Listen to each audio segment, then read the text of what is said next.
Guest faculties ಸುಮಾರು ಸಾಕಷ್ಟು ಹೋರಾಟ ಮಾಡಿದ್ವಿ. ಮತ್ತೆ ಕೋರ್ಟಲ್ಲೂ ಕೂಡ ನಾವು ಡಿವಿಷನ್ ಬೆಂಚಲ್ಲಿ ನಮ್ಮ ಪರವಾಗಿತ್ತು. ಮತ್ತೆ ಅದಾದ್ಮೇಲೆ ಸಾಕಷ್ಟು ಹೋರಾಟ ಮಾಡಿದ್ದಾದ್ಮೇಲೆ ಇವಾಗ ಮೆರಿಟ್ ಲಿಸ್ಟ್ ಬಿಟ್ಟು ಇವಾಗ ಕೌನ್ಸೆಲಿಂಗ್ ಏನ್ ಆಗ್ತಾ ಇದೆ. ನಾಳೆ ಕೌನ್ಸೆಲಿಂಗ್ ಇದೆ. ಇದ್ರಲ್ಲಿ ಒಂದು ಮಿಸ್ಟೇಕ್ ಏನಪ್ಪಾ ಅಂತಂದ್ರೆ ಸ್ಟೂಡೆಂಟ್ಸ್ ಅಂದ್ರೆ ಪಿಎಚ್‌ಡಿ ಹೋಲ್ಡರ್ಸ್ ಫೇಕ್ ಪಿಎಚ್‌ಡಿ ಮಾಡಿಸ್ಕೊಂಡು ಈ ಒಂದು ಕೌನ್ಸೆಲಿಂಗ್ ಅಟೆಂಡ್ ಆಗ್ತಾ ಇದ್ದೀರಾ. ಯಾರೆಲ್ಲ ಫೇಕ್ ಪಿಎಚ್‌ಡಿ ಇಟ್ಕೊಂಡು ಕೌನ್ಸೆಲಿಂಗ್ ಅಟೆಂಡ್ ಆಗ್ತಿದ್ದೀರಾ, ಅವರಷ್ಟು ಜನದ ಮೇಲೆ ಏನಾದ್ರು ನೀವು ಸಿಕ್ಕಾಕೊಂಡ್ರೆ ನಾಳೆ, ಅವರಷ್ಟು ಜನದ ಮೇಲೆ ಎಫ್ಐಆರ್ ಮಾಡಿಸಿ ಮತ್ತೆ ನಿಮ್ಮನ್ನ ಜೈಲಿಗೆ ಕಳಿಸ್ಬೇಕಾಗುತ್ತೆ. ಯಾವುದೇ ಕಾರಣಕ್ಕೂ ನಮ್ಮ ಸಂಘಟನೆಯಿಂದ ನಿಮ್ಮನ್ನ ಬಿಡಲ್ಲ. ಯಾಕೆ ಅಂತಂದ್ರೆ ಈಗ ಸಾಕಷ್ಟು ವಿದ್ಯಾರ್ಥಿಗಳು ಯಾರೆಲ್ಲ ಯಾರತ್ರ ಎಲ್ಲ ಒಂದು ಫೇಕ್ ಸರ್ಟಿಫಿಕೇಟ್ ಇದೆ ಪಿಎಚ್‌ಡಿದು. ಅಷ್ಟು ಸರ್ಟಿಫಿಕೇಟ್ ಈಗ ಪ್ರತಿಯೊಂದು ಜಿಲ್ಲೆಯಲ್ಲೂ ಅಕ್ಸಾ ಸಂಘಟನೆಯಿಂದ ಯುಜಿಸಿ ಕ್ವಾಲಿಫೈಡ್ ಆಗಿರೋಂಥವ್ರು ಈ ಒಂದು ಸರ್ಚ್ ಮಾಡ್ತಾ ಇದೀವಿ.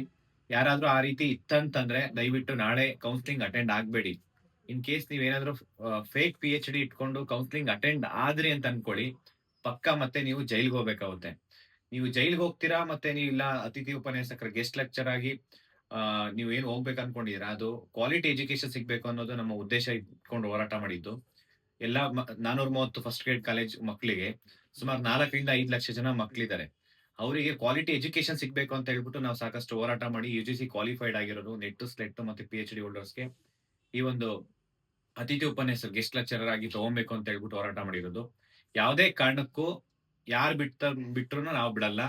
ನೀವು ಯಾವುದೇ ಕಾರಣಕ್ಕೂ ಅಟೆಂಡ್ ಆಗ್ಬೇಡಿ ಅಂತ ಹೇಳ್ಬಿಟ್ಟು ಒಂದು ಕಿವಿ ಮಾತು ಕೊಡ್ತಾ ಇದೀನಿ. ಯಾರೆಲ್ಲ ಫೇಕ್ ಪಿಎಚ್‌ಡಿ ಇದೆ ಮತ್ತೊಮ್ಮೆ ಹೇಳ್ತಾ ಇದೀನಿ. ನಾಳೆ ಯಾವುದೇ ಕಾರಣಕ್ಕೂ ಒಂದು ಕೌನ್ಸೆಲಿಂಗ್ ಅಟೆಂಡ್ ಆಗ್ಬೇಡಿ. Thank you.